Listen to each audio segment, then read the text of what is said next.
어떤 기계를 만들어 놓고 기계가 하는 방식을 우리가 관찰해 보면 그 작업이 인간에 의해 이루어진 것인지 아니면 컴퓨터에 의해 이루어진 것인지 구별할 수 없다면 이걸 튜링 테스트라고 그래요.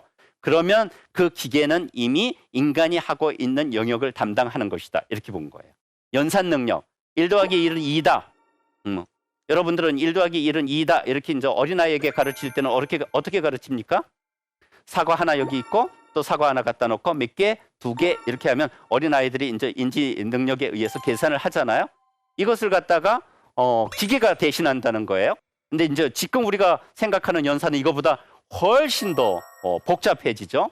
그래서 데이터의 계산 가능성, 21세기의 인공지능이 핵심적 목표로 삼고 있는 문제는 뭐냐면 어떤 문제가 있을 때, 데이터가 있을 때 이것이 계산 가능하냐, 계산 가능하지 않느냐. 이거. 내가 어떤 사람을 사랑하는데 얘가 쟤를 정말 사랑하는지 안 하는지를 갖다가 계산해낼 수 있다. 그러면 인간의 감정까지 컴퓨터가 통제할 수 있는 거예요. 제가 보니까 사랑하는 감정 70%. 왜 70%가 나왔는지 모르겠지만 이제 연산이 가능합니다. 어떤 걸 하느냐면 평상시에 예를 들면 사용하는 어휘들을 갖다 다 조합을 해요. 다 조합을 해가지고 계산을 해보니까 이 사람은 이 사람에 대해서 호의적인 언어적 표현만 많이 한다. 이러면 그거는 A는 B를 사랑한다. 이런 결론이 나오는 거예요. 마음 들여다볼 필요가 없어요. 겉으로 드러나는 거 보고 사랑한다 안 한다 알 수 있어요. 최근에 아마존이 개발한 AI 인공지능 비서 알렉사가 뭐라고 그러느냐면 사람들이 이제 이게 비서니까 휴대폰 갖다 놓고 이렇게 이야기를 하잖아요. 야 알렉사야 오늘 나 기분이 좀 안 좋아. 그러면 이제 알렉사가 왜 기분이 안 좋으세요? 회사에서 나쁜 일이 있었어요? 이렇게 대답이 나와요, 여러분들. 스마트폰에서. 수많은 언어들, 표현들이 이미 데이터상으로 입력되어 있는 거예요. 그리고 그러다 보니까 많은 사람들이, 고객들이 알렉사와 시리와 같은 인공지능 비서를 여성으로 대한다는 것이 느껴졌어요. 그래서 이 두 프로그램은 스스로를 뭐라고 인식하는 줄 아세요? 나는 여성이다 이렇게 생각해요. 나는 여성이기 때문에 뭐라고 그러냐면 여성에게 젠더, 섹슈얼리티 이런 것들을 갖다가 침해하는 언어는 부정적이다 이렇게 되는 거예요. 이게 컴퓨터예요. 그래서 문제 해결의 기술적 과정을 어떻게 하면 해결할 것인가를 수학적 공식으로 서술한 규칙을 알고리즘이라고 하고 알고리즘 프로그램을 적용을 하면 그 규칙에 따라서 모든 데이터들이 자동적으로 처리되는 것. 그것이 알고리즘에 의한 딥 러닝이라는 거죠. 그래서 예를 들자면 알파고가 이세돌을 어떻게 이겼는지는 그 프로그램을 만든 과학자 기술자들이 알아요, 몰라요? 몰라요. 과학자 기술자들이 몰라요.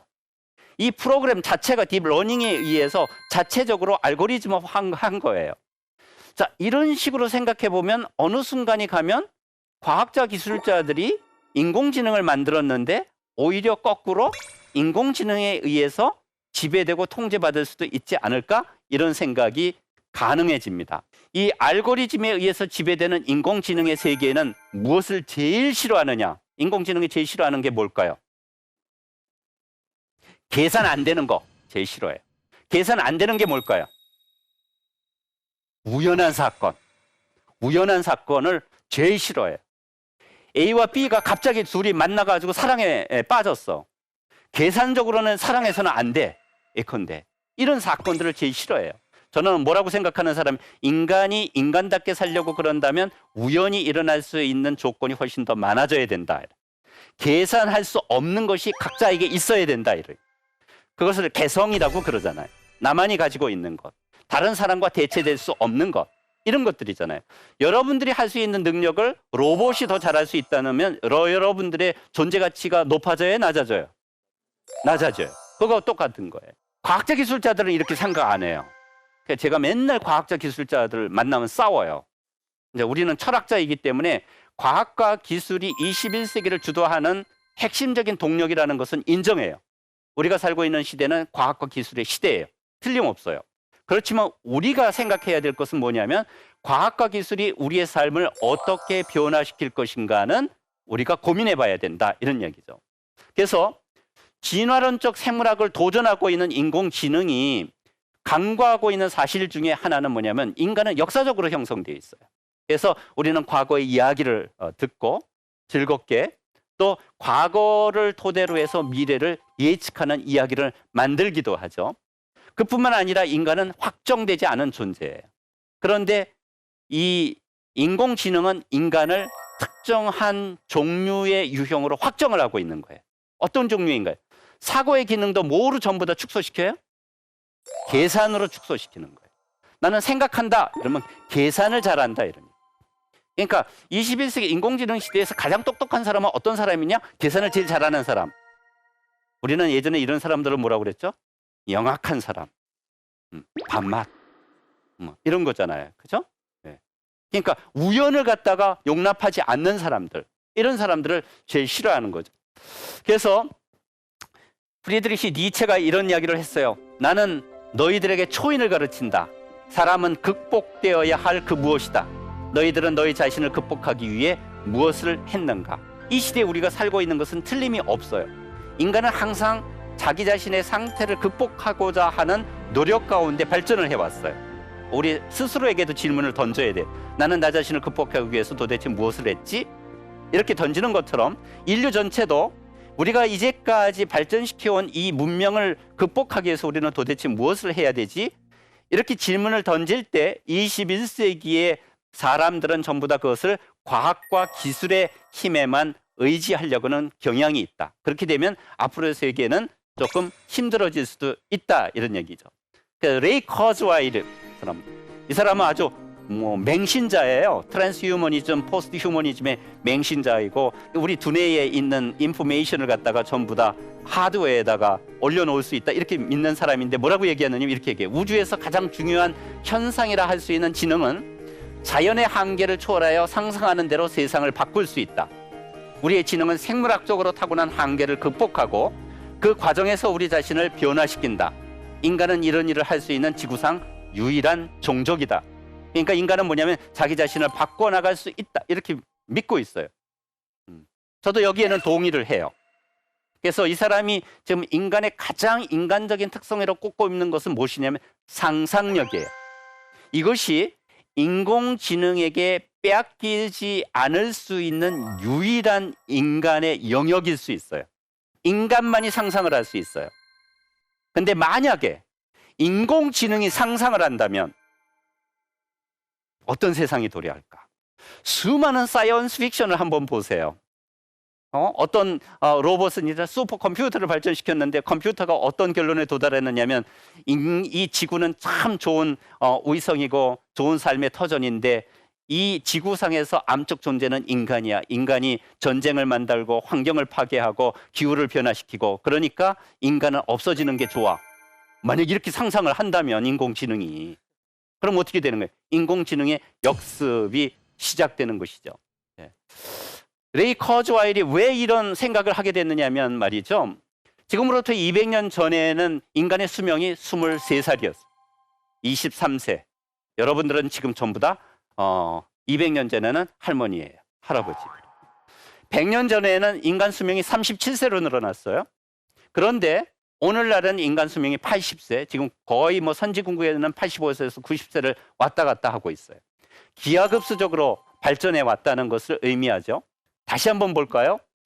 이거는 있잖아요. 지구상의 인구의 팽창 속도를 갖다가 시뮬레이션 한 건데요.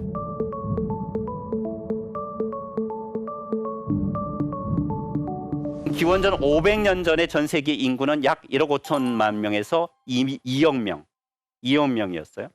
자, 지구의 역사 중에서 2000년도에 지금 전 세계 인구가 몇 억이죠? 70억입니다. 70억. 저 밑에 꺾여져 있는 저 그래프를 보시면 아시는 것처럼 엄청나게 빠른 속도로 지구는 발전해 가고 있다. 그와 마찬가지로 과학과 기술은 우리가 상상할 수 없을 정도로 가공할 정도로 빠르게 변화하고 있다는 거예요. 젊은 세대들은 이걸 잘 못 느껴요. 예. 왜냐하면 젊은 사람들은 어떤 성향이 있느냐면 영원히 젊으리라고 생각하기 때문에. 예. 그런데 우리가 살고 있는 이 시기는 어제는 오늘과 다르고 내일이 오늘과 같으리라는 보장이 없습니다. 과학과 기술의 차원뿐만 아니라 사회 제도의 차원에서도 역시 마찬가지입니다. 그렇기 때문에 이 인공지능이라는 새로운 과학과 기술이 도래했을 때 우리가 이 기술을 어떻게 접하고 어떻게 대하고 어떻게 평가할 것인가를 갖다가 생각하거나 성찰하지 않는다면 인공지능은 어느 순간 우리의 삶을 완전히 통제할 수도 있다. 이렇게 우리가 볼 수 있는 거죠. 제가 학사학위 논문을 쓸 때는 원고지로 썼어요. 석사학위 논문을 쓸 때는 타이프라이팅을 했어요. 타자를 썼어요. 박사학위 논문을 쓸 때는 초창기 1세대 컴퓨터를 가지고 썼거든요. 지금은 제가 글을 쓸 때 스마트폰을 가지고 써요. 네. 이 스마트폰 작은데 온갖 정보가 다 들어가 있어요. 이렇게 빨리 바뀌고 있어요. 근데 가격은 얼마냐? 과거하고는 엄청나게 싸진 거 아니에요. 그러니까 누구나 쉽게 접할 수 있는 거잖아요. 이것을 갖다가 수학 가속 법칙이라고 이렇게 이야기하는 것처럼 앞으로 과학과 기술은 지금은 미처 실현되지 않은 것이라고 할지라도 10년, 20년 뒤에는 반드시 실현될 수 있는 기술들이 엄청나게 많습니다. 엄청나게 많습니다. 이거를 여러분들이 꿰뚫어 보셔야 돼요. 인공지능 로봇이 인간을 대체한다는 경고가 도처에서 울려 퍼지고 있습니다.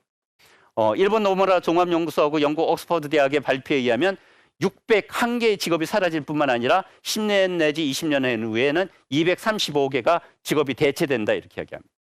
오늘날 최고의 자유업이라고 그럴 수 있는 뭐 전문직이라고 그럴 수 있는 예컨대 법률직, 변호사들. 오늘날 우리나라의 대표적인 법률사무소가 지금 채용 계획을 할 때 과거보다 4분의 1, 5분의 1로 줄였어요. 왜 그런 줄 아세요? 변호사들이 하는 일이 주로 뭘까요? 판례 분석하는 겁니다. 판례 분석. 근데 판례 분석을 누가 더 잘해요? 컴퓨터가 더 잘합니다. 컴퓨터가 더 잘합니다. 그러니까 숫자, 계산될 수 있는 거, 통계를 모으고 조직하고 작업하는 것은 뭐가 다 잘한다? 컴퓨터가 더 잘한다. 예컨대 햄버거 만들 때 중간 집어넣는 걸 뭐라고 그러죠, 우리? 이 중간에 고기 집어넣는 거 있잖아요, 패티. 이것을 갖다가 컴퓨터가 자동 기계가 훨씬 더 안 태우고 더 정확하게 구워내요. 이런 세상에 우리가 살고 있는 거죠. 그래서 어떻게 보면 많은 사람들이 야, 인공지능이 도래했으니까 앞으로 21세기 세기는 훨씬 더 평화롭고 훨씬 더 편리할 것이야 이렇게 생각할 수도 있어요. 왜냐하면 아니 내가 해야 할 노동을 로봇이 대신한다면 우리는 내가 하고 싶은 거 하면 될 거 아니에요. 그렇죠? 산책 나가고 저녁에는 예컨대 책을 같이 읽고 음악을 듣고 이러면 좋겠죠? 근데 일본에 그래서 이런 인공지능 로봇들이 많이 발전이 돼 가지고 있잖아요. 노인들을 갖다가 보호하거나 관리하는 로봇이 많이 상용화돼 있어요. 그러니까 노인들이 바깥에 나갔다 오면 어디 갔다 오세요? 피곤하시죠? 그러니까 노인들은 인간의 육성을 듣고 싶어 하잖아요. 그렇죠? 로봇하고 얘기하는 게 좋을까? 실제 인간과 얘기하는 게 좋을까요? 실제 인간과 얘기하는 게 훨씬 더 좋죠. 그 대화 상대자가 자기의 친아들과 딸이거나 손자와 손녀라면은 훨씬 더 기쁨이 배가 되겠죠. 그런데 그럴 수 없으니까 이 사람들이 뭘 사는 거예요? 인공지능 로봇을 사는 거예요. 그러면 앞으로 어떻게 될 것이냐? 돈 많은 사람들은 인간관계를 계속 누릴 수 있어요. 돈 많은 사람들은 내가 요양을 받을 때 사람들에게 요양을 받아 위로를 받고, 돈 많은 사람들은 내가 예컨대 차 한 잔을 마시고 싶을 때 돈 많은 사람들은 직접 사람이 서비스를 해. 돈 없는 사람들은 어떻게 되느냐? 가가지고 로봇이 파는 카페에 가가지고 로봇에게 아메리카노 한 잔 뚝 누르면 아메리카노 쭉 나오는 거. 재미도 하나도 없어. 나는 조금 덜 뜨뜻하게 해주세요. 이 말도 못해. 그런 거하고 똑같은 거예요. 내가 대화 상대자가 필요하다. 돈 많은 사람들은 직접 사람을 고용해. 돈 없는 사람들은 로봇을 고용해. 이런 세상으로 앞으로 바뀔 것이다 이런 얘기예요. 인간성에 대한 성찰이 필요하다는 거죠. 인공지능은 인간에게서 무엇을 박탈하는가? 유발 하라리가 사피엔스라는 책과 호모 데우스라는 책을 써서 인공지능이 우리 앞으로의 인류 문명에 어떤 의미를 가지고 있을 것인가를 아주 정말 깊이 있게 성찰했어요. 유발 하라리의 사피엔스의 마지막 문장에 이런 글이 있는데요. 우리가 진지하게 받아들여야 할 것은 역사의 다음 단계에는 기술적, 유기적 영역뿐 아니라 인간의 의식과 정체성에도 근본적인 변형이 일어나리라는 생각이다. 또한 이러한 변형은 너무나 근본적이어서 사람들은 인간적이라는 용어 자체에 의문을 품게 될 것이라는 생각이다. 제 말씀은 인공지능이 발전하면 발전할수록 더 예리하게, 더 날카롭게 던져야 될 질문은 무엇이냐면 도대체 무엇이 인간적인가? 로봇이 나에게서 대체할 수 없는 것은 도대체 무엇인가? 그러니까 여러분들이 직업을 가진다고 할 때에도 예컨대 로봇이 도저히 할 수 없는 그런 직업을 갖는 게 제일 좋습니다. 제가 성견지명이 있어서 그래서 철학 교수의 직업을 택했잖아요. 예. 왜냐하면 인공지능은 철학을 아직 못하니까. 예. 이것도 언젠가는 바뀌질지 모르겠죠. 예술가? 과연 인공지능이 예술가와 같은 창의성을 가질 수 있을까? 이것도 잘 모르겠어요. 또는 인간이 가지고 있는 감정을 표현하는 데 종사하는 직업들, 이런 것들은 절대 로봇이 대체할 수 없어요. 편의점에 가면 요즘에는 뭐 직원과 점원이 없는 마켓도 많이 있지만 인간미가 훨씬 더 떨어지잖아요. 그렇죠? 그러니까 그것을 대체할 수 있는 새로운 종류의 상점과 마켓이 발전이 돼요. 다시 한번 말씀드리면 인공지능이 발전할수록 우리는 무엇을 던져야 된다? 무엇이 도대체 인간적인가? 어떤 사회가 훨씬 더 인간다운 사회인가? 이것이 인공지능이 우리에게 던지는 질문이라고 생각하고, 여러분들이 21세기 인공지능의 시대에 인공지능의 발전에 너무 경탄하지도 말고 너무 두려워하지도 말고 항상 중심을 잡으려고 그런다면 스스로 이 문제를 생각할 수 있는 여러분들의 사고의 능력을 키우셔야 한다고 말씀드리면서 저의 강연을 모두 마치겠습니다. 감사합니다.